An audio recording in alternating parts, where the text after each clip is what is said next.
Nous pouvons nous rasseoir et sans plus tarder, je vais inviter l'orateur de ce jour, le docteur William Mukede, si nous pouvons l'encourager. Alléluia.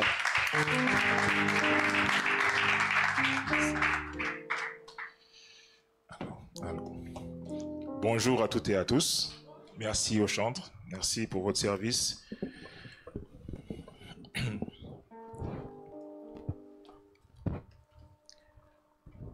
Ce matin, je suis encore heureux d'être parmi vous. Au premier culte, je suis venu avec toute ma famille, c'est-à-dire avec mes enfants qui ont immédiatement été orientés à l'école du dimanche, parce que j'avoue que parmi vous, ils auraient fait un petit désordre. Ils sont encore jeunes. Et donc, ils ont été, à juste titre, conduits à l'école du dimanche pendant que ma femme et sa mère étaient là, dans la salle avec nous. Je réponds toujours positivement aux invitations des responsables de cette église parce que c'est une église qui me tient à cœur. Elle me tient à cœur parce que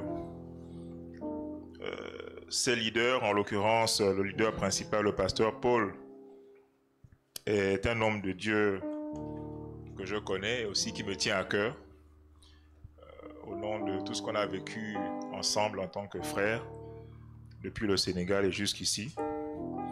Je me souviendrai toujours, et je ne lui ai jamais rappelé, d'une fois où il m'a, on va dire, évité un naufrage, appelons ça comme ça. Je me mariais et puis j'avais une urgence absolue à laquelle il a répondu très vite et qui m'a évité un pétrin indescriptible. Et c'est l'une des choses qui fait en sorte que, par reconnaissance pour ce genre de... D'abord pour ce qu'il est, mais aussi pour ce genre d'action, je m'empresse toujours de réagir à ces invites, que j'ai le temps ou pas. Dans il y a un des films que j'avais suivi, je ne me rappelle plus lequel exactement, où il y a quelqu'un qui disait « Je manque de temps ».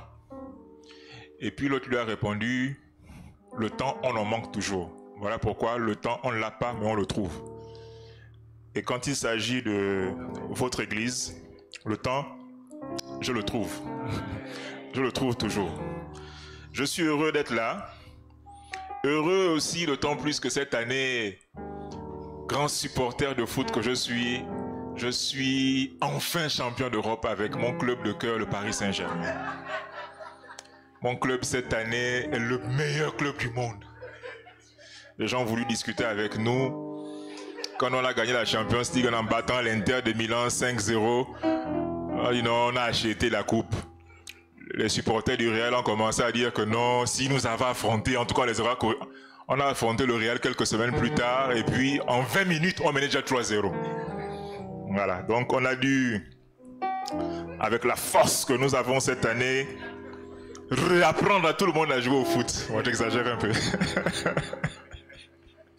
L'Inter a battu le Bayern, puis le Barça, ils se sont dit qu'ils vont faire une bouchée de nous en finale. Mais en finale, on a dû leur réapprendre l'humilité. Voilà. On leur a donné 5-0, le plus grand score d'une finale des Champions League. Et c'est d'autant plus marquant, surtout pour nous les supporters, qui, en toute franchise, moi je ne donnais pas cher de la peau de cette équipe cette année. On s'est demandé... Attends, c'est vraiment le Paris Saint-Germain là qui joue maintenant comme ça? Un club habitué aux humiliations. Nous, en tant que supporters, parfois tu sortais des compétitions, des matchs fâchés. Heureusement que mes enfants sont encore petits parce que vous imaginez, parfois tu es père de famille, tu es parfois supporter du Barça et puis ton fils supporte le Real. Et puis à la fin du match, si le Real gagne, ton fils se moque de toi. Mais ça c'est après tu vas dire au petit bon. La semaine prochaine, vous n'avez pas d'argent de taxi.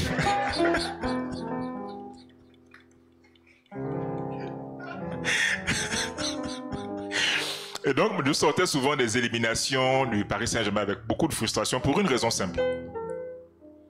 C'est qu'on a, depuis plusieurs années, grâce aux investissements des Arabes, on a toujours eu des joueurs très talentueux. C'est-à-dire que sur le papier, on avait l'une des meilleures équipes d'Europe.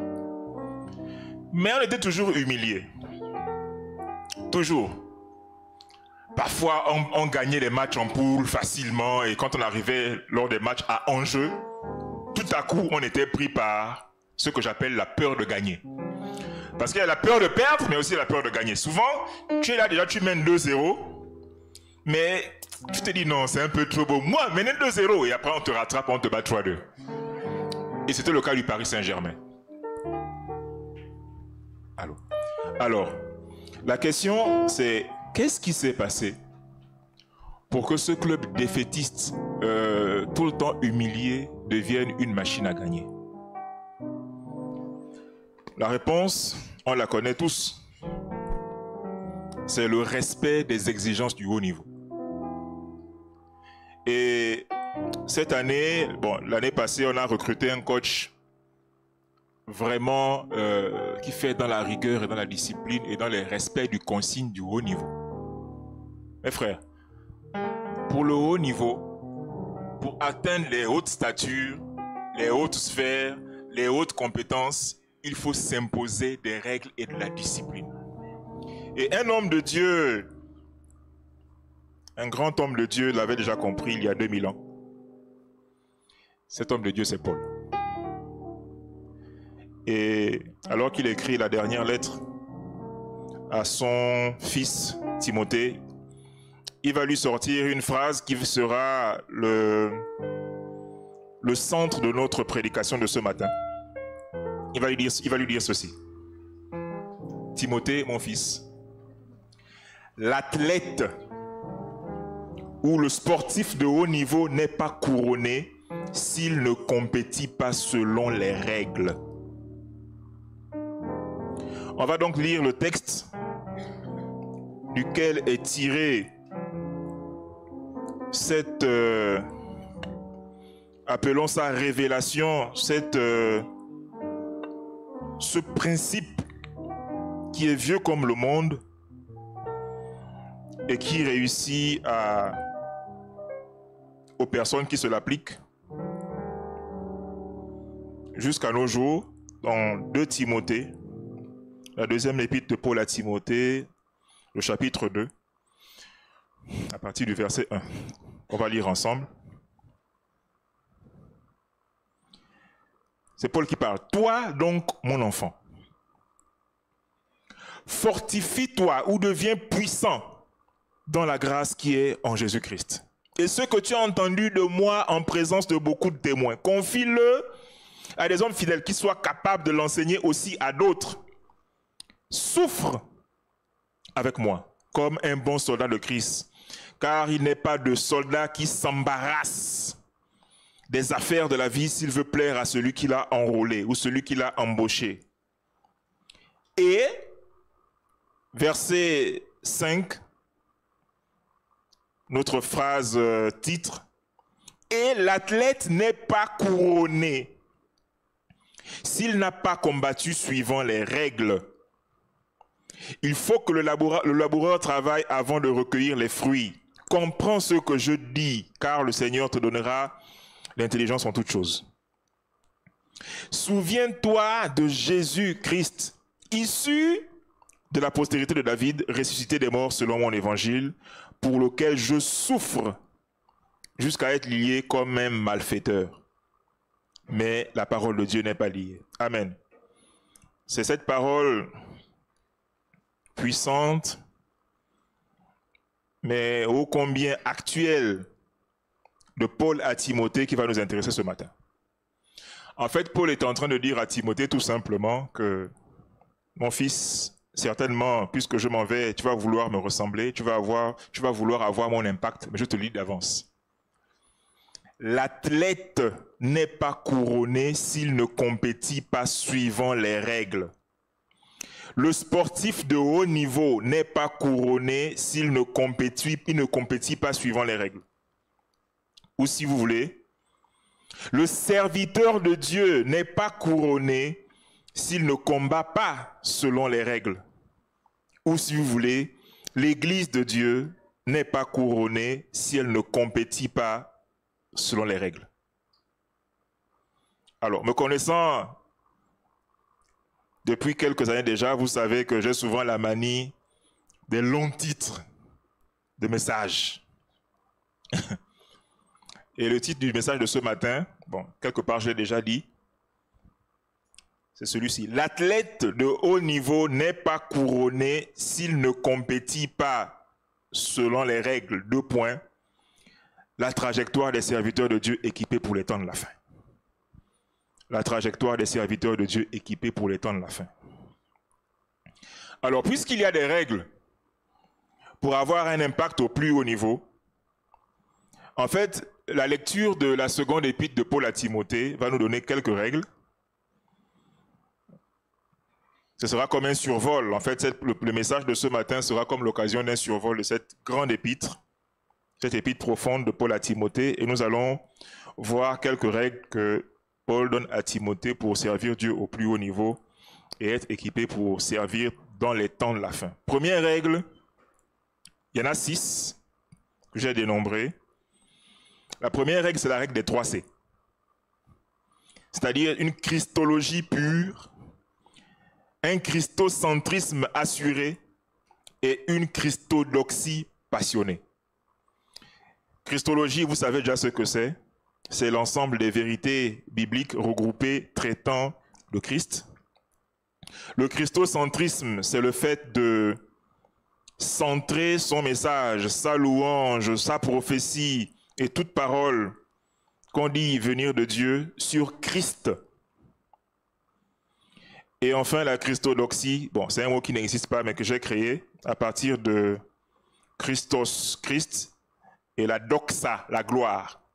Donc la christodoxie, c'est le fait de donner tout le temps la gloire à Christ et à Christ seul. Paul dit à Timothée, mon fils, on va relire ensemble ce qu'il dit dans ces versets. Surtout, bon, on va lire depuis le départ. Il dit, toi donc, mon enfant, Timothée, sois fort ou deviens puissant ou fortifie-toi dans la grâce qui est en Jésus-Christ. Et ce que tu as entendu de moi en présence de plusieurs témoins, confie-le à des hommes fidèles qui soient capables de l'enseigner aussi à d'autres. Souffre avec moi comme un bon soldat de Jésus-Christ. Car il n'est pas de soldat qui s'embarrasse des affaires de la vie s'il veut plaire à celui qui l'a enrôlé. Je saute au verset 8, il dit ceci. Souviens-toi de Jésus-Christ, issu de la postérité de David, ressuscité des morts selon mon évangile. Alors, vous remarquez déjà ici que Paul lui-même, il applique la règle des 3 C, c'est qu'il parle tout le temps de Christ. En fait, à la moindre chose qu'il dit, il va dire Christ. À la moindre phrase qu'il prononce, il y a Jésus-Christ qui n'est pas loin.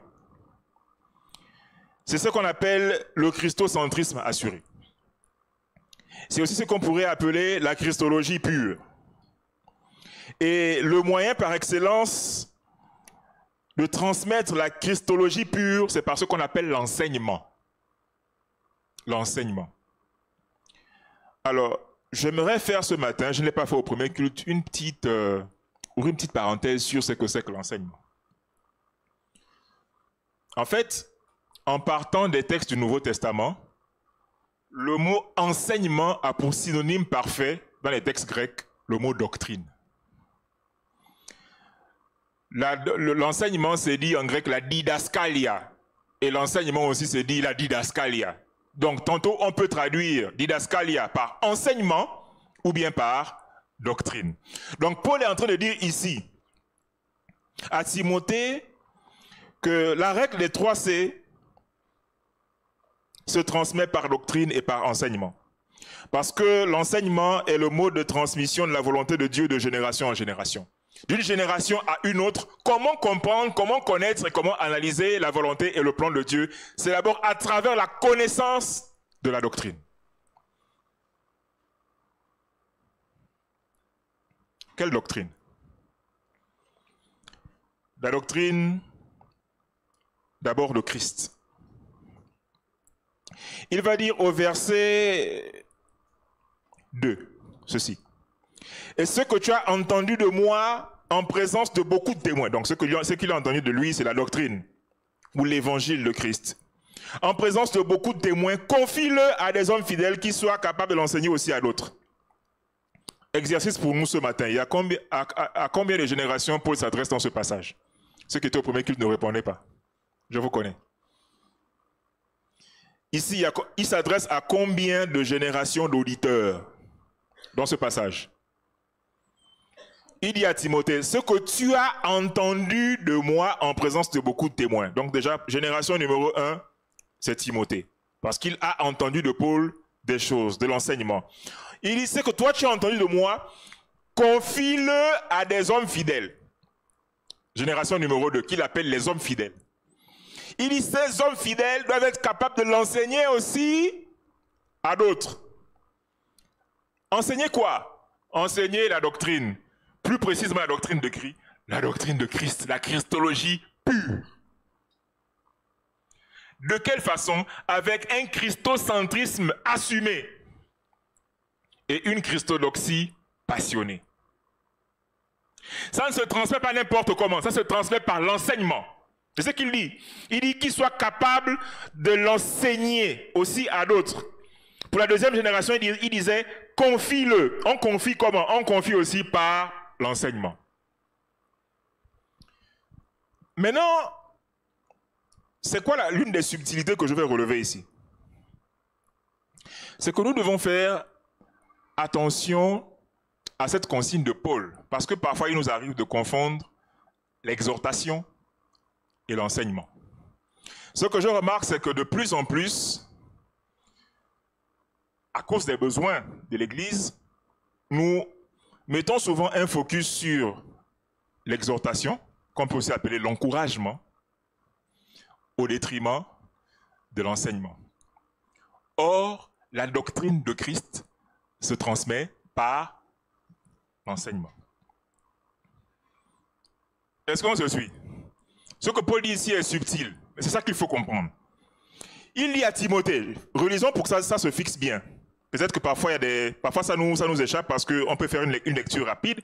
Il dit, ce que tu as entendu de moi en présence de témoins. Donc mes enseignements. Confie-le à des hommes fidèles. La fidélité ici, c'est la fidélité par rapport à la doctrine. Donc les hommes à qui tu enseignes doivent être des hommes qui vont retenir fidèlement ce que tu as enseigné et que tu as retenu de moi. Et ce que eux, les 16 hommes fidèles, la deuxième génération, ils ont reçu de toi, toi qui l'as reçu par moi, tu dois le transmettre à d'autres, donc la troisième génération. Et donc on a de génération en génération le message et la doctrine de Christ qui passe et qui traverse. Et Paul est encore plus précis.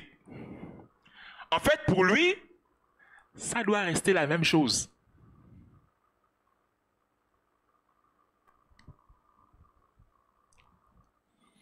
Le défi pour toute église qui veut être utilisée par Dieu en ces temps de la fin, c'est de perpétuer l'enseignement pur de la parole de Dieu, notamment la christologie pure.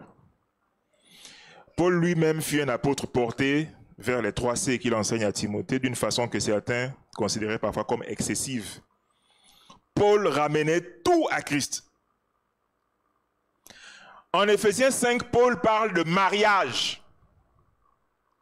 On se dit que lorsqu'on parle de mariage, il y a quand même des choses dont on parle, l'amour entre conjoints, tout ça, tout ça. Il dit oui, c'est vrai. Mais il dit, moi je le dis par rapport à Christ et à l'Église. Donc même en parlant de mariage, Paul ramène ça à Christ. Vous comprenez? La thématique du mariage, on aurait pu se passer de la centrer sur Christ, mais Paul ne s'en prive pas. Il dit que moi, quand je parle du mariage, là, je n'en parle pas n'importe comment. Moi, j'en parle par rapport à Christ et l'Église. Quand dans 1 Corinthiens 12 jusqu'à 14, Paul doit parler des dons spirituels. Nous, on aurait été tentés par cette occasion de beaucoup parler du Saint-Esprit. Paul dit non.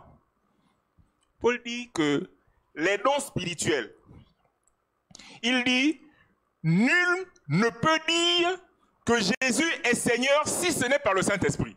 Donc il est en train de dire que les dons spirituels donnés par le Saint-Esprit sont donnés de sorte que Jésus-Christ à chaque fois soit reconnu comme Seigneur. Vous voyez?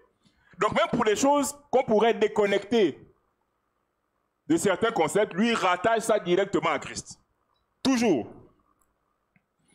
Dans cette épître courte de 4 chapitres, Paul cite nommément Jésus-Christ 12 fois. Et dans l'un des passages célèbres de lui, il dira, il va assumer, il dit, moi, je ne prêche que Christ et Christ crucifié. Lui, Paul, fut dans l'Église, dans l'histoire de l'Église, reconnu même par certains théologiens libéraux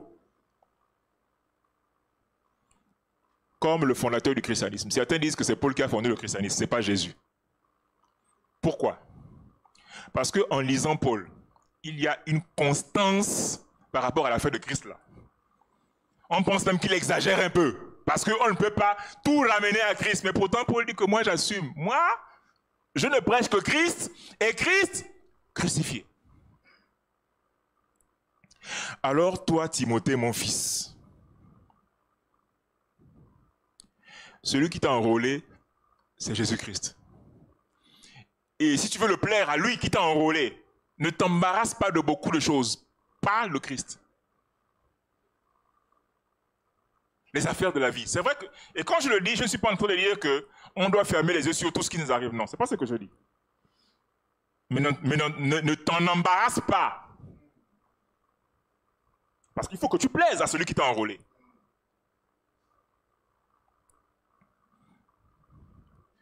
Ainsi, tout serviteur de Dieu, toute église locale ou tout mouvement chrétien qui veut côtoyer les hauts sommets de l'impact spirituel doit tout ramener à Christ. Tout. Tout. Tu fais un album, oh, il faut que ce soit Christ qui soit le centre. Tu crées une œuvre sociale pour les orphelins, il faut que ce soit Christ qui soit le centre. Quoi que tu fasses, il faut que ce soit Christ qui soit glorifié. C'est ça la christodoxie passionnée. C'est-à-dire qu'à chaque fois, la gloire revient à Christ. Parce qu'il y a un piège, vous savez même pour nous les prédicateurs, c'est de venir faire le malin sous couvert de Jésus-Christ.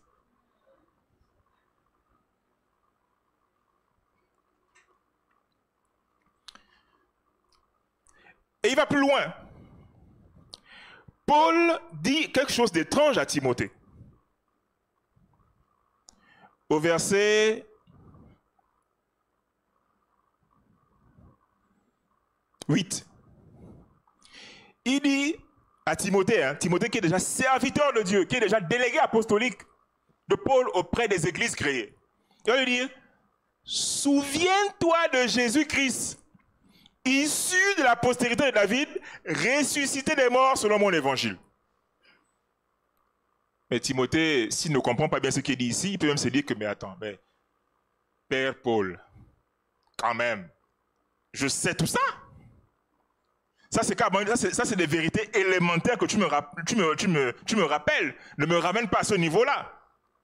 Mais c'est important parce que déjà, au temps de Paul, on parlait de Jésus-Christ dans l'église, mais ce n'est pas tout le monde qui parlait du même Jésus-Christ. Parce qu'au temps de Paul, on le voit dans Colossiens, le mouvement spirituel appelé les gnostiques est déjà né. Et au temps des gnostiques déjà, Jésus-Christ, c'était qui? C'était le Léon qu'on appelle Jésus, qui s'est associé à Léon qu'on appelle Christ, et les deux ensemble ont formé Jésus-Christ. Les éons, c'est qui? En fait, les gnostiques disent quoi? Ils disent que le Dieu suprême, c'est un Dieu qui n'est pas personnel. C'est un Dieu, en fait, qui est immense, qui est indéfiniment puissant, qui est infiniment puissant, mais qui n'a pas de volonté propre. Mais dans sa puissance, il a laissé sortir de lui, ou bien il a engendré des êtres qu'on appelle des émanations ou des éons. Et parmi les éons qui sont sortis de lui, il y a un éon qu'on appelle Jésus. Ils sont nombreux, ils sont près d'une trentaine. D'ailleurs, la somme des éons, on les appelle le plérum, dont Paul parle dans Colossiens. Donc, il y a un éon qui est né, qui va s'appeler Jésus. et il y a un autre éon qui est né quelque part, qui va s'appeler Christ, et les deux vont fusionner ensemble pour s'appeler Jésus-Christ. Paul va dire que, toi mon fils Timothée, moi quand je te parle de Jésus-Christ là, le Jésus-Christ dont je te parle, c'est celui qui est issu de la postérité de David. C'est celui qui, selon mon évangile, est ressuscité des morts. Et c'est de cet évangile dont je te parle. Il faut que ce soit celui que tu transmettes à des hommes fidèles qui eux aussi vont le transmettre à d'autres. Est-ce que vous voyez? Ça veut dire qu'on peut parler de Jésus-Christ sans vraiment parler de Jésus-Christ. On peut dire au nom de Jésus. Au nom de quel Jésus? Puisqu'en ce moment, on a même déjà le Jésus de Boué, le Jésus baoulé, le Jésus, on a toutes sortes de Jésus. Paul dit à Timothée, mon fils, souviens-toi, il ne dit même pas enseigne, il ne dit même pas approfondis, non, il dit seulement, souviens, se souvenir. Donc ton souvenir, c'est Jésus-Christ, lequel? Celui qui est issu de la postérité de David, donc le Messie, prophétisé par les Écritures. La règle des 3 C. Première règle. On peut en dire beaucoup de choses, mais je n'aurai pas le temps de tout dire. La deuxième règle, c'est la règle de la souffrance apologétique. On va rapidement lire ce que j'entends par là. Dans le chapitre 1 du verset 8 à 12, ensuite le chapitre 2, les versets 3 à 8. Donc chapitre 1,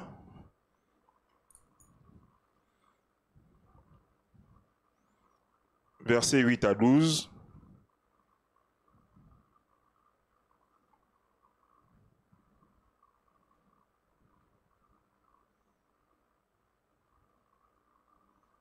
Paul dit ceci. N'aie donc point honte du témoignage à rendre à notre Seigneur, ni de moi son prisonnier, mais quoi? Souffre avec moi pour l'évangile. Par la puissance de Dieu qui nous a sauvés. Donc on souffre par la puissance. Et nous a adressé un saint appel ou une sainte vocation, non à cause de nos œuvres, mais selon son propre dessein et selon la grâce qui nous a été donnée en Jésus-Christ avant les temps éternels. Et qui a été manifestée maintenant par l'apparition de notre Seigneur, de notre Sauveur, Jésus-Christ, qui a détruit la mort et qui a mis en évidence la vie et l'immortalité par l'évangile. C'est pour cet évangile-là, pas pour n'importe lequel, c'est pour cet évangile que j'ai été établi prédicateur et apôtre et chargé d'instruire les païens. Et c'est à cause de cela que je souffre ces choses, mais je n'en ai point honte. Car je sais en qui j'ai cru et je suis persuadé qu'il a la puissance de garder mon dépôt jusqu'à ce jour-là. Alors, ce que j'appelle la souffrance apologétique, c'est le lot de souffrances particulières qui prépare et qui jalonne le ministère de ceux qui sont appelés à défendre la foi chrétienne. C'est-à-dire, quand je parle de foi chrétienne, l'évangile et son contenu, ou encore la saine doctrine. Ces souffrances, souvent atroces, touchent ces personnes sans qu'elles ne puissent trouver la solution. Paul lui-même, plusieurs théologiens disent que Paul avait des problèmes au niveau des yeux. Certains disent que ces problèmes au niveau des yeux avaient fait en sorte qu'il avait désormais de gros yeux. Et de ces gros yeux sortaient des châssis abondants. En Zébi, on appelle ça bapoto. Les bapoto. C'est comme du pu. C'est pas très beau à voir. Les souffrances de Paul. Il était difficile à regarder ainsi, le grand homme de Dieu. Il nous dira par exemple en Galates, chapitre 4, du verset 13 à 14, « Vous savez, vous les Galates, que ce fut à travers ou par le moyen d'une infirmité de la chair que je vous ai pour la première fois annoncé l'évangile. Et, mis à l'épreuve par ma chair, vous n'avez témoigné ni mépris ni dégoût. » Pourquoi il parle de dégoût? C'était pas beau à voir. Parce que quand il arrivait dans la ville, les gens pouvaient se dire que ça c'est pas Paul, celui qui a les gros yeux avec les bapotos là, c'est pas lui. C'était comme honteux. Et Paul est reconnaissant aux Galates de ce que, malgré le dégoût de son infirmité, malgré ses yeux qui avaient grossi et les châssis qui débordaient, il dit, vous n'avez eu ni mépris, ni dégoût. Il a plus loin dit, mais vous m'avez au contraire reçu comme un ange de Dieu, comme Jésus-Christ.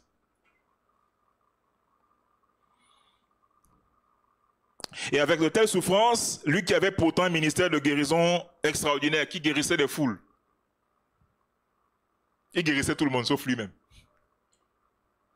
Les souffrances. Il va dire lui-même que j'ai prié 3 fois le Seigneur. C'est une expression hébraïque pour dire j'ai prié plein de fois, jusqu'à fatiguer. J'ai prié comme en Gabonais. J'ai prié.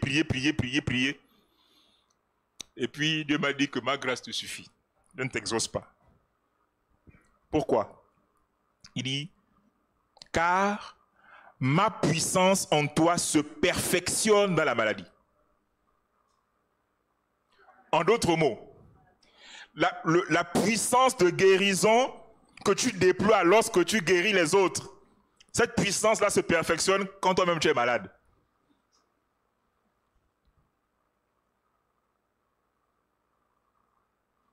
Et Paul va donc dire à Timothée, mon petit, souffre. Parce que parfois pour atteindre ce niveau avec Dieu, il faut souffrir. Lui-même dira dans une autre lettre que les souffrances du temps présent ne sauraient être comparées avec la gloire à venir. Mais il faut accepter de souffrir. La question est donc, pourquoi subir ce genre de souffrance malgré la puissance de Dieu à notre disposition? Paul lui-même répond dans plusieurs écrits, c'est à cause de Christ, parce que lui-même il a souffert Christ. Mais c'est aussi à cause de l'évangile, il dira dans cette épître-là, à cause de l'évangile, pour le bien des élus. Qu'est-ce que Paul n'a pas souffert durant son ministère? Les chasses à l'homme, on doit l'attraper, il fuit. Les bastonnades, il arrive dans une ville, on le bastonne tellement qu'on ne le lâche que quand on pense qu'il est mort. Après, la Bible dit que « Et des frères vinrent l'entourer, et puis il se releva. » Il est parti ailleurs. Il est en train de mourir, il dit à Timothée, « Mon fils, on souffre.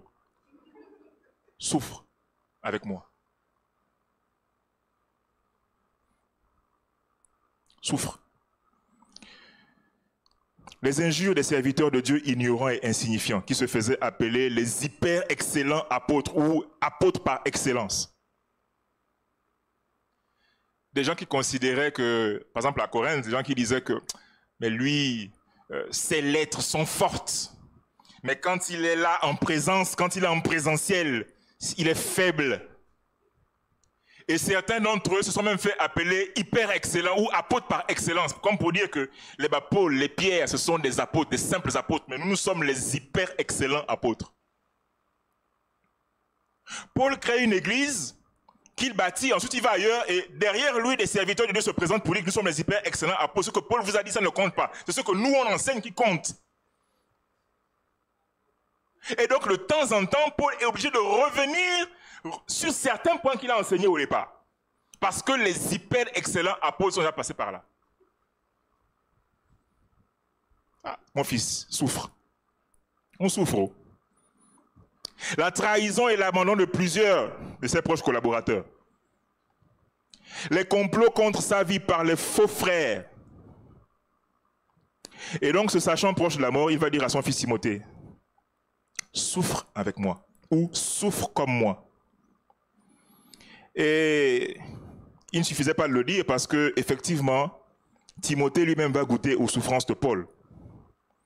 Car lui-même va être pris de ce que Paul appelle une maladie de l'estomac et des fréquentes et violentes indispositions. Et alors que Paul, son père spirituel, était un homme au ministère de guérison extraordinaire, arrivé vers son fils Timothée, il n'arrive pas à le guérir. Au point de lui dire que, bon, mon fils, dans ton cas, tu n'arrives pas à guérir. Ne bois pas que de l'eau. Bois aussi du vin. Oh.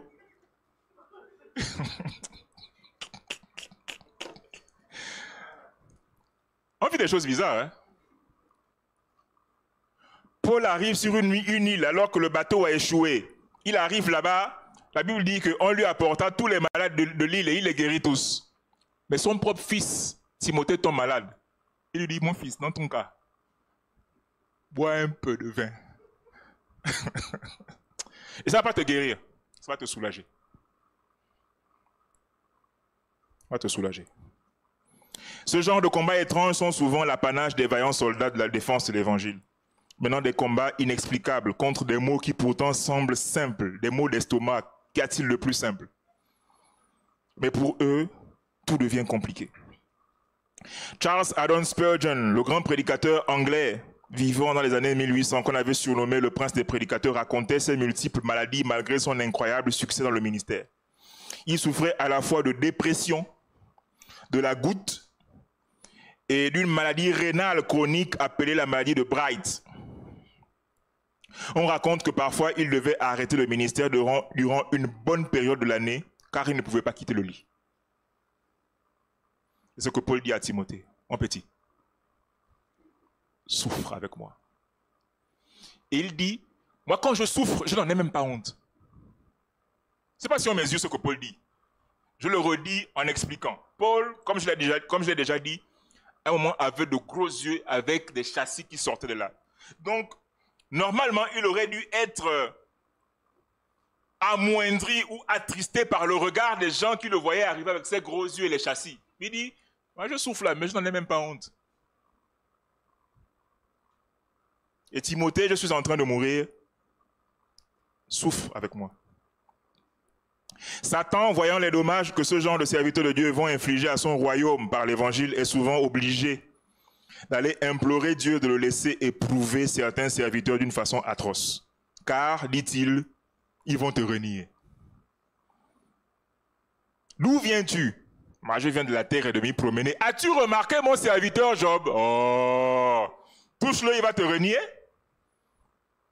Et nous servons un Dieu étrange. Je voulais me dire que essaie de toucher à mon serviteur, tu vas voir.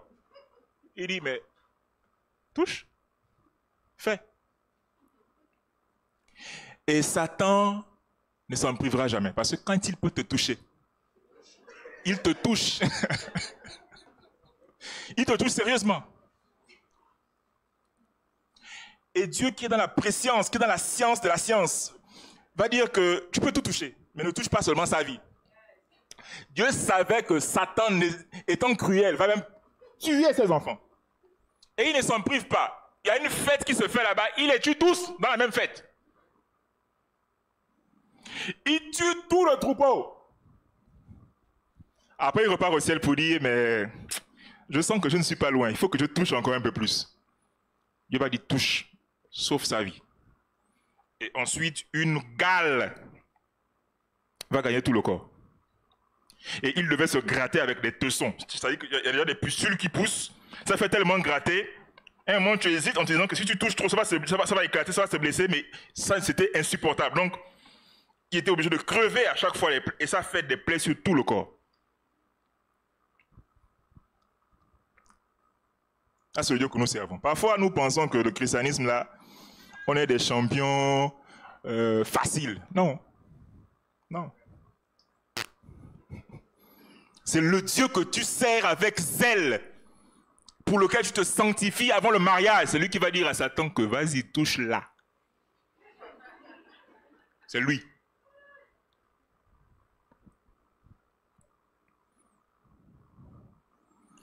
Malgré tout, ces épreuves sont des exercices de préparation pour les grands champions de Dieu, ceux qui remportent des trophées majeurs avec lui et qui laisseront un héritage durable. Jusqu'à aujourd'hui, on parle de Job. 3000 ans après. La troisième règle, c'est la règle de la sacralité des Écritures et de la saine doctrine. Dans cet épître, Paul parle des Écritures de plusieurs manières. Au chapitre 1, verset 13, il va appeler les Écritures les saines paroles. Au chapitre 3, verset 15, il va appeler les Écritures les lettres sacrées. Et au verset 16 du même chapitre, il va appeler les Écritures « Écritures inspirées et utiles de Dieu ». Pour Paul, donc, les Écritures ont 4 caractéristiques. Primo, elles sont saines. Les Écritures sont saines, c'est-à-dire qu'elles sont porteuses de bonne santé spirituelle. Les Écritures, hein, je précise. Deuxio, elles sont sacrées. Depuis quelques années, on peut assister avec stupéfaction à tout le manque de respect et tout le mépris que certains grands serviteurs de Dieu ont envers la Bible. Mais vraiment, la Bible, ce n'est qu'un livre. Il y a même un très connu qui disait que aucun livre ne peut être porteur de spiritualité profonde. Il dit que pour lui, le livre c'est théorique. Ça ne peut pas porter de la spiritualité. Bon, moi, la question que j'ai envie de poser, parfois, c'est puisque la Bible a été écrite par des hommes, tu sens que tu es plus fort que lequel parmi ceux qui ont écrit? Tu sens que tu es plus fort que qui? Parmi tous ces grands hommes qui ont écrit, tu sens que tu es plus fort que qui parmi eux? Tu sens que tu es plus fort que qui? Que Moïse? Tu es plus fort que Moïse.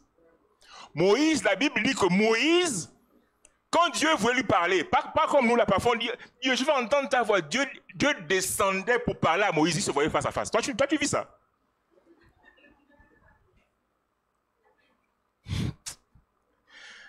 Non, mais en fait, parfois tu écoutes des gens parler, tu te demandes, mais, comme les Gabonais, mais, as quoi?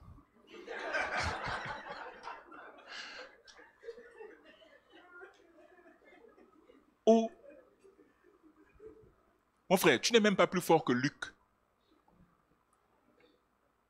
Luc, il n'y a aucun passage qui dit qu'il a chassé les démons, qu'il a guéri les malades. Aucun.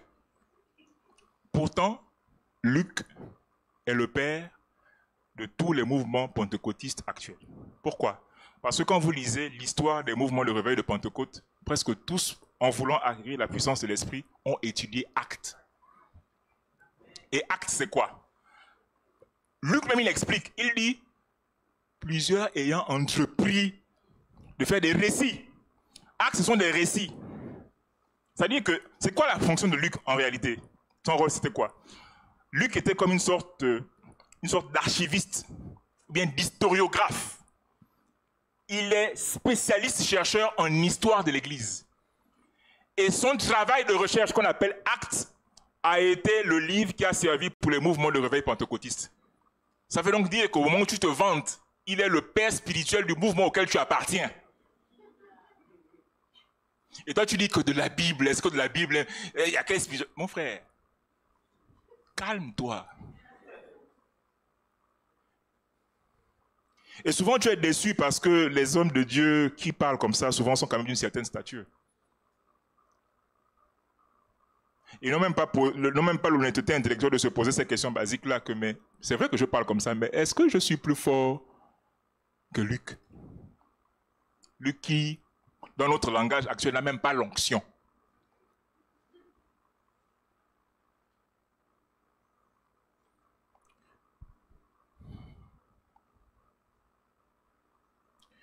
Paul dit ceci des Écritures.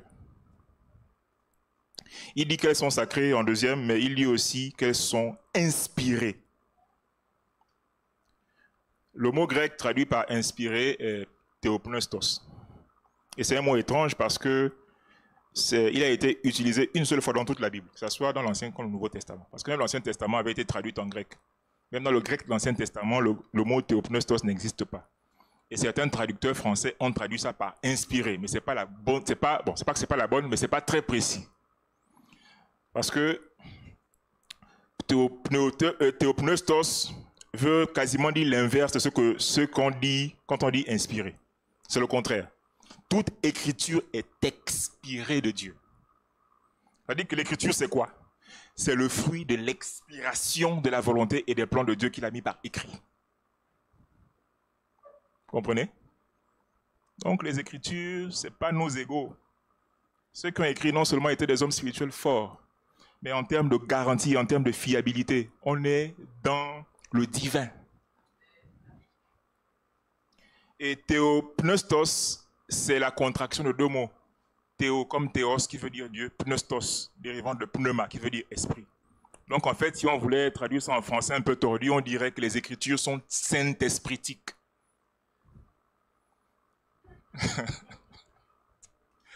Oh non. Il faut respecter les apôtres. Hein. Ils ont des gens qui parlent des choses, ils en parlent il y a 2000 ans, mais tu sens comment jusqu'à présent c'est actuel. L'épître est doctrinale, mais pourtant elle a une saveur prophétique. Parce que dans la doctrine, Dieu prévoit.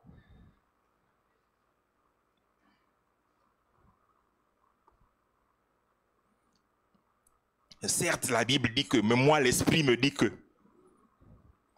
Oui, c'est vrai que tel passage de Paul a dit que, mais moi l'Esprit m'a dit que. Paul dit à Timothée, toi, mon fils Timothée, ne les imite surtout pas, ceux qui parlent comme ça. Ce sont des menteurs, ce sont des grands menteurs. La preuve, c'est que quand je dis que toute écriture est inspirée de Dieu, quand je dis que toute écriture est saint-espritique, ça veut dire que l'écriture n'est que l'expression de la volonté du Saint-Esprit. Alors, si quelqu'un te dit que la Bible dit que, mais moi je pense qu'il ment. Parce que quand la Bible dit, c'est parce que le Saint-Esprit a dit. Il ne se contredit pas. Le temps manque, mais Paul aussi, dans la plupart de ses écrits, insiste sur ce qu'il appelle, et c'est un concept qui lui est très cher, la saine doctrine. Vraiment, dans la bouche de Paul, c'est un concept important et qu'il va appeler de plusieurs manières dans cette épître.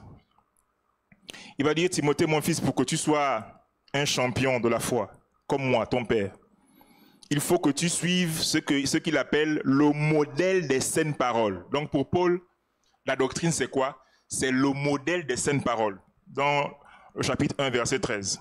Au verset 12, il appelle la doctrine le dépôt. Au verset 14, il appelle la doctrine le bon dépôt. Au chapitre 2, verset 18, il appelle la doctrine la vérité, ou la parole de la vérité. Et de façon générale, parfois, quand il dit l'évangile, c'est pour dire la doctrine, ou sa doctrine. Tout ceci pour dire qu'un bon serviteur de Dieu, un grand serviteur de Dieu, un futur champion de Dieu pour les temps de la fin, doit s'accrocher, doit s'arrimer à la doctrine, à l'enseignement de la Bible, sur les grandes thématiques et non aux tendances et aux nouvelles façons d'interpréter la Bible créées par les serviteurs de Dieu à la mode. La saine doctrine, c'est le modèle des saines paroles, c'est-à-dire le canevas à suivre. La saine doctrine, c'est l'ensemble des vérités regroupées sur chaque sujet dont la Bible parle. Ça veut dire par exemple que on parle de doctrine de Christ. Pourquoi? C'est parce qu'il y a un ensemble de versets et de passages et de vérités qui ensemble traitent de la question de Christ qu'on appelle la christologie.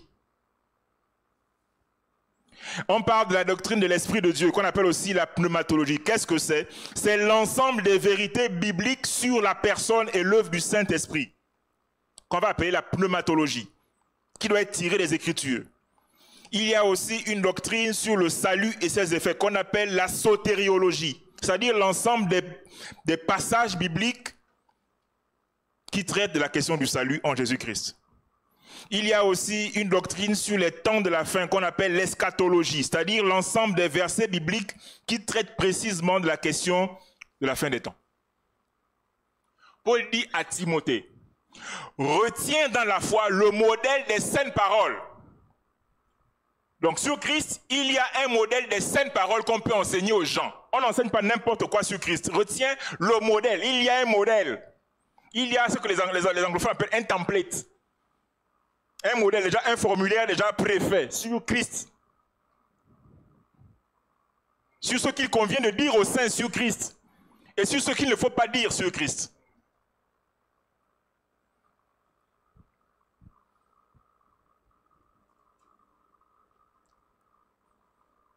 Il y a une doctrine sur plusieurs sujets, même sur le mariage. Il y a une doctrine sur le mariage chrétien.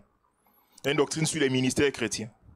Il y a une doctrine sur l'Église et son rapport aux politiques, etc., etc. Et donc, Timothée, mon fils, si tu veux être un serviteur de Dieu puissant, cale-toi sur le modèle des saintes paroles, sur la sainte doctrine et sur le bon dépôt. Troisième, c'est quoi? Quatrième règle, c'est la règle de l'attachement et de la loyauté aux serviteurs de Dieu fidèles.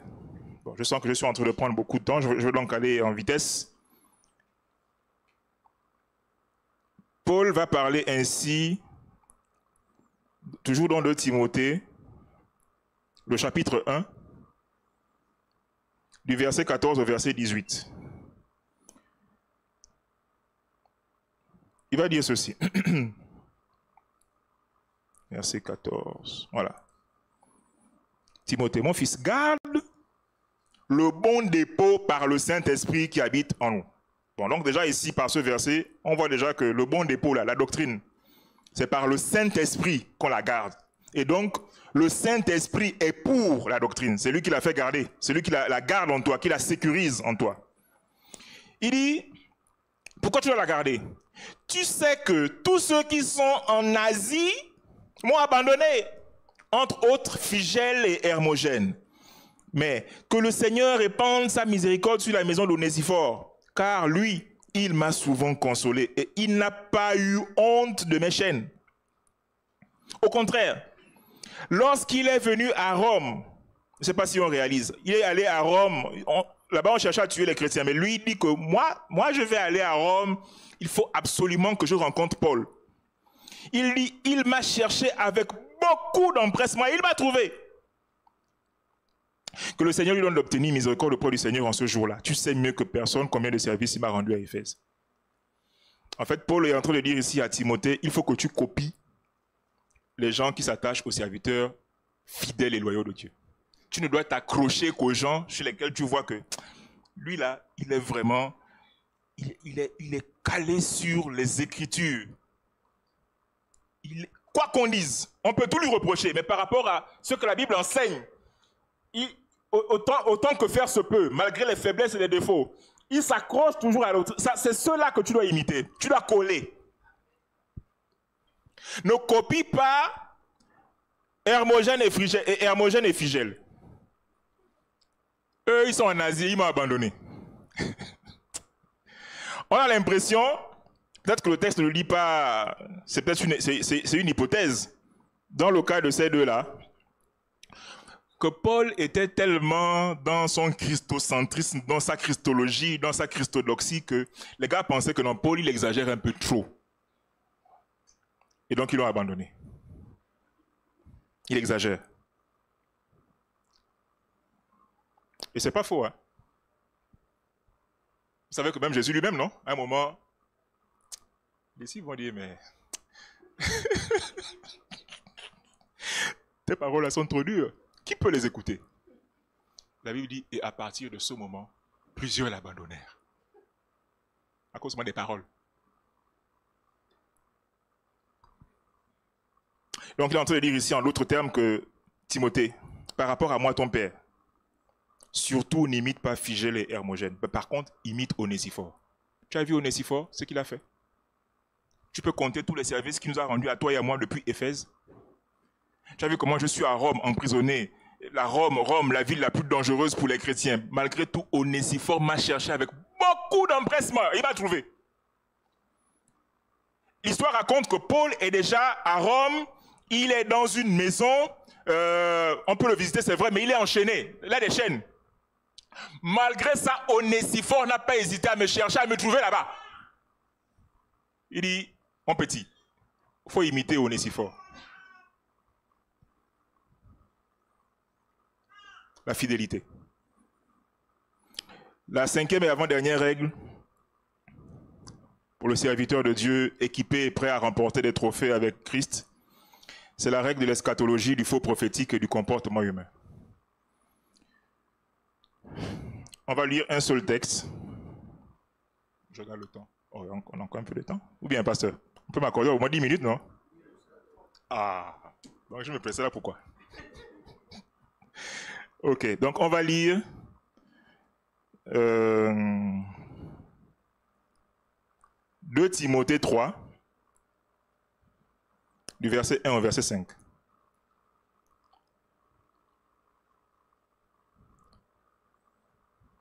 2 Timothée 3, du verset 1 au verset 5. Paul est en train d'aborder les derniers conseils qu'il donne à Timothée. Il dit, sache que, mon fils, dans les derniers jours, il y aura des temps difficiles. Pourquoi? Car les hommes seront égoïstes, amis de l'argent, fanfarons, hautains. Et je précise avant d'aller plus loin, quand il dit car les hommes, là, il n'est pas en train de parler des païens. Parce que les païens, ils sont ça là, naturellement. Il n'a même pas besoin d'écrire ça pour dire qu'ils sont comme ça. Ils sont naturellement égoïstes, fanfarons, tout ça. Ça, c'est donc, pour eux, le problème ne se pose pas. Qu'ils soient méchants, ne doit pas t'étonner. Mais sache que, il commence la phrase en disant, sache que, dans les derniers jours, il a entendu dire que ce n'était pas comme ça avant. Mais sache que dans les derniers jours, dans l'église, il explique, les hommes seront égoïstes, amis de l'argent, fanfarons, hautains, blasphémateurs, rebelles à leurs parents, ingrats, irréligieux, insensibles, calomniateurs. Un mot fort, parce que dans le grec, calomniateur, c'est diabolos. Donc les gens seront diables, diaboliques. Dans l'église, intempérants, cruels, ennemis de gens de bien. Dans l'église, traîtres, emportés, enflés d'orgueil, aimant le plaisir plus que Dieu, ayant l'apparence de la piété, mais reniant ceux qui ont fait la force. Mon fils, éloigne-toi de ces hommes-là. Un autre texte où Paul dit à peu près la même chose, toujours à Timothée. C'est dans la première épître que je vais lire rapidement. 1 Timothée chapitre 4, les versets 1 et 2. 1 Timothée chapitre 4, versets 1 et 2. Mais l'Esprit dit expressement que dans les derniers temps, quelques-uns, entre parenthèses, dans l'Église, abandonneront la foi. Parce que pour abandonner la foi, il faut d'abord l'avoir eue. Quelques-uns abandonneront la foi pour s'attacher à des esprits séducteurs ou des esprits d'égarement et à des doctrines de démons par l'hypocrisie de faux docteurs portant la marque de la flétrissure dans leur propre conscience. En fait, dans ces deux passages, Paul est en train de prévenir Timothée de la grave menace qui plane sur l'Église. Vous savez, je vais prendre un exemple qui n'est pas très beau à prendre, mais prenons-le comme ça. Imaginez qu'il y a une guerre dehors. Il y a des émeutes qui commencent et puis ça commence à tirer des coups de feu partout. Et puis, normalement, vous vous dites que ici, dans ce temple, vous êtes en sécurité, n'est-ce pas? Mais le message de Paul à Timothée, c'est quoi? C'est que les balles sont en train de siffler dehors là. Mais il faut que tu saches que dans l'église, il y a une fusillade qui va déclencher. Il y en a qui vont tirer sur vous. C'est-à-dire que le plus grand danger qui te menace n'est pas celui de tes ennemis, mais ceux qui sont proches de toi. Et dans l'église, Timothée, sache que dans les derniers temps, il y aura des gens qui, dans l'église, vont menacer l'église par des doctrines de démons. Et donc, en fonction de cette information que Paul donne à Timothée, tout serviteur de Dieu qui veut être prêt pour les temps de la fin doit s'armer de cette pensée pour savoir que là où on est là,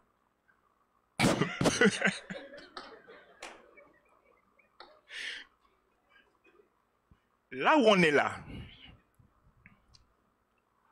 à un instant décidé, l'ennemi peut utiliser certaines personnes pour renverser la foi de l'Église. Moi, j'ai vu des églises se diviser bêtement.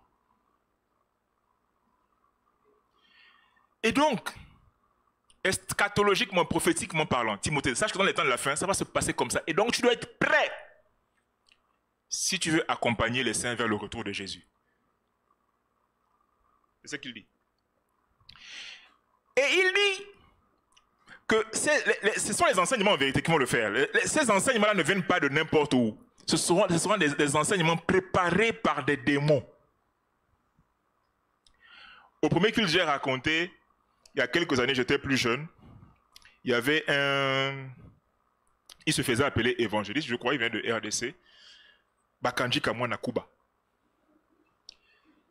Il est venu, et puis on va dire que son témoignage consistait à dire que il travaillait dans le monde des ténèbres, et maintenant il s'est converti. Maintenant il raconte en fait les choses qui se passaient quand il était là-bas. Et il dit qu'il était arrivé à une dimension où souvent il partait passer des séjours sous la mer, et là-bas, il rencontrait des gens qu'il ne pensait pas voir. C'est-à-dire, là-bas, il a rencontré Platon, il a rencontré Socrate, il a rencontré tous les grands philosophes qui ont conçu les doctrines et les philosophies qui règnent jusqu'à présent. Il dit que leur but là-bas, c'est de créer comme des laboratoires de pensée, de créer des pensées qui vont envahir le monde. Bon, peut-être qu'il exagérait aussi un peu, parce que vous savez qu'à cette époque-là aussi, les gens voulant machin. Mais ce qu'il dit là, ce n'est pas loin de ce que Paul dit. Parce que Paul dit que l'Église sera envahie par des doctrines de démons. Ça veut donc dire qu'il y a des démons qui sont spécialisés dans la conception de doctrines. Est-ce que vous comprenez? Mais le problème, c'est que vous savez que quand un produit sort, surtout pour les grandes entreprises, comment fait-on pour qu'un produit soit immédiatement connu et apprécié de tout le monde? On fait du marketing. Et généralement, on choisit qui? Des stars. On choisit ce qu'on appelle des égéries. Hein, dans le monde du parfum, oui, parfois pour des lunettes. Dès qu'on a par exemple une belle actrice, on dit, bon, celle-là, elle ferait notre publicité pour les lunettes qu'on vient de sortir. Ou bien celui-là, il ferait notre publicité, je ne sais pas moi, pour le nouveau parfum qu'on vient de machin. Et Satan, c'est une vieille méthode. Pour les doctrines de démons qui doivent infiltrer l'Église, il ne choisit pas les petits macayas comme les nous autres. Il va choisir des grands hommes de Dieu. Parce que qu'on ne s'y trompe pas, les doctrines de démons ne sont pas comme on le pense, des doctrines grossières où on va dire que Satan est Seigneur. Non, non. C'est pas ça.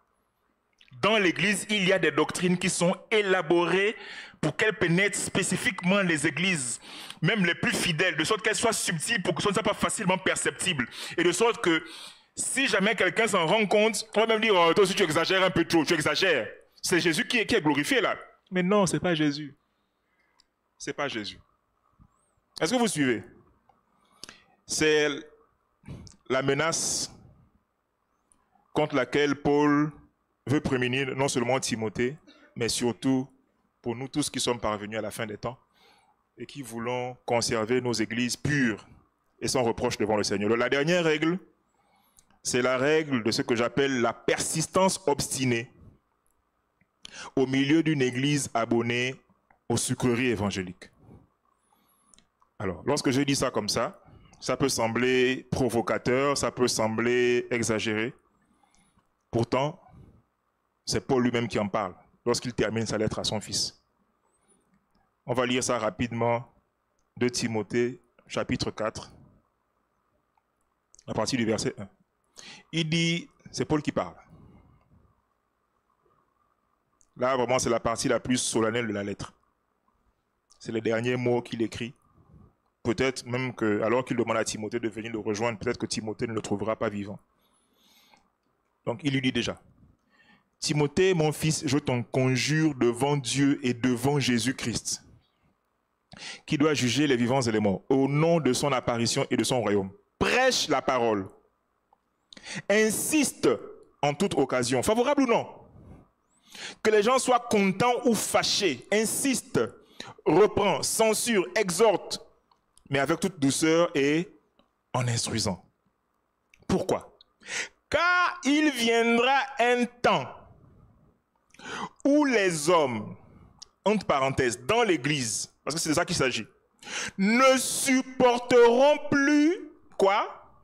La saine doctrine, mais ayant la démangeaison, ayant le chatouillis, le guili-guili d'entendre des choses agréables. Ils se donneront une foule de docteurs selon leurs propres désirs. Et ils détourneront, et ça c'est grave, hein? Et que tu sais que là, c'est la vérité qu'on t'annonce, mais tu détournes l'oreille et se tourneront vers les fables. Il va dire à Timothée, son fils, mais toi, même si tout le monde le fait, toi, mon fils Timothée, sois sobre, sois simple, mesuré. Et fais quoi? Supporte les souffrances. Parce que on va te traiter de pharisien. Quand tu vas vouloir tout ramener à Christ, on va dire, mais ça c'est des pharisiens, ça c'est de la théologie. Supporte, mon fils, supporte les souffrances. Fais l'œuvre d'un évangéliste. Remplis bien ton ministère.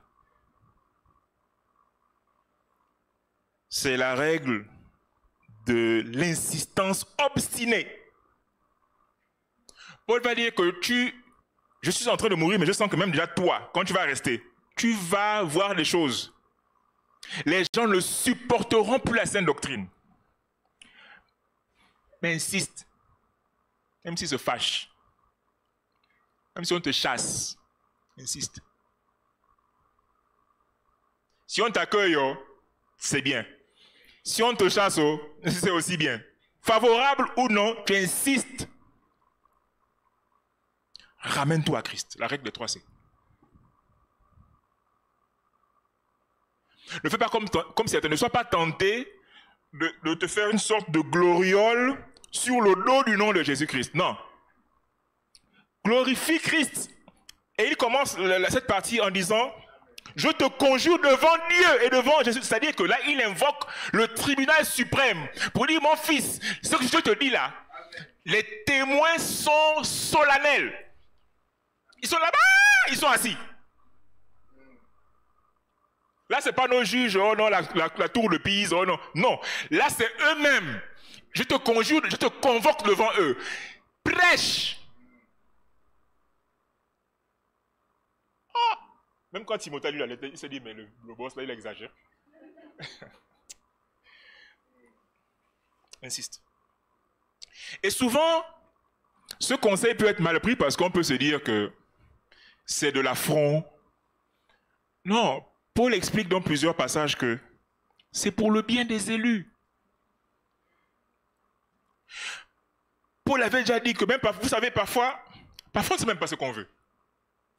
Paul va jusqu'à dire que parfois, nous ne savons même pas quoi demander. Pourtant, on a des besoins. Il dit, mais nous ne savons même pas quoi demander. C'est pour cela que le Saint-Esprit soupire avec nous par des soupirs inexprimables. Il intercède. Ça veut dire que parfois, on a des besoins qu'on ne connaît pas, mais on pense avoir l'autre besoin. Et parfois, on a des besoins qui sont légitimes. Parce que, par exemple, quand tu es malade, ce que tu espères en venant le dimanche, c'est qu'on te donne une parole de fortification pour la guérison. N'est-ce pas? Mais Paul dit à Timothée que parfois, ce n'est pas ça la solution. Donne un message marteau sur la sainteté. Oui.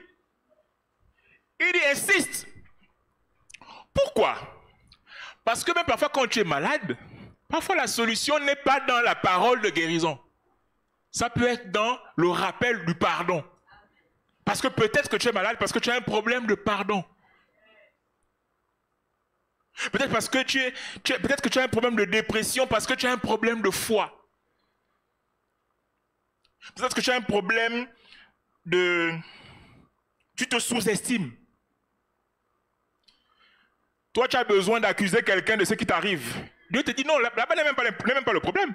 Tu as un problème avec toi-même. C'est-à-dire que tu te penses incapable. Et donc, le message dont tu as besoin, c'est de te secouer afin que tu crois en Jésus-Christ qui lui est capable de faire de toi ce qu'il veut que tu deviennes. C'est pour cela que Timothée insiste. Même si il se fâche, tu insistes. Même si on te dit que si tu continues encore, on t'arrache le micro, insiste encore. Avant qu'on arrache le micro. Nous terminons donc par là. Et quelle conclusion si ce n'est les paroles de Paul lui-même dans cette épître? Il a tellement donné de conseils à Timothée pour que Timothée prenne la relève du ministère qu'il a eu, lui, qu'il va dire ceci. Après le dernier verset qu'on a lu, La suite, c'est « Car pour moi, je sers déjà de libation. Et le moment de mon départ approche. J'ai combattu le bon combat. J'ai achevé la course. Et j'ai gagné la foi. » En fait, quand il dit j'ai achevé la course, il est arrivé en finale. Et il a gagné. Il dit donc désormais, la couronne de justice m'est réservée. En langage moderne, on aurait dit le trophée. Le trophée de la justice, la coupe de la justice m'est réservée. Et le Seigneur, le juste juge, me la donnera dans ce jour-là, non seulement à moi, mais encore à tous ceux qui auront aimé son avènement. Paul est conscient que non seulement Dieu veut faire de grandes choses avec nous, mais surtout que si nous voulons faire de grandes choses avec lui, nous devons accepter de combattre suivant les règles. C'est pour ça qu'il va dire à Timothée que Timothée, c'est bien de vouloir être champion à la fois, mais tu dois combattre suivant les règles. Et tu dois savoir que aucun athlète n'est couronné ou ne devient champion s'il n'a pas combattu suivant les règles. Que Dieu nous aide en tant que serviteurs au niveau individuel, mais aussi en tant qu'Église collectivement, à garder le cap, notamment en respectant la règle des 3 C. S'appuyer sur la christologie pure, être christocentrique, être christodoxique et tous les autres conseils que Paul nous a donnés dans cet épître. Prions ensemble. Nous te prions. Nous savons que ce n'est pas facile. Nous savons que parfois le propre de la souffrance est de nous éloigner de toi parce que nous souffrons tellement que il serait normal pour nous d'abandonner, de jeter l'éponge et même parfois d'apostasier. Or, le défi, c'est que justement, tes serviteurs les plus vaillants sont ceux que tu forges dans la souffrance, ceux qui combattent suivant les règles, ceux qui ont décidé de faire de Jésus-Christ le centre, ceux qui ont décidé de ne donner la gloire qu'à lui, ceux qui ont compris et qui ont décidé de placer la Bible dans leur plus haute estime, comme des écritures sacrées, inspirées de toi. Ceux qui ont, en somme, accepté les règles de la souffrance, parce que les règles de la souffrance conduisent à la victoire, au triomphe et surtout à la couronne. Je prie donc ce matin que ce message nous ouvre les yeux à tous, moi le premier, afin de nous ramener sur les rails de cette course que nous devons tous achever, mais achever dans la foi. Que toute la gloire te revienne. J'ai ainsi prié pour tous mes frères et toutes mes sœurs ici, au nom de Jésus. Amen.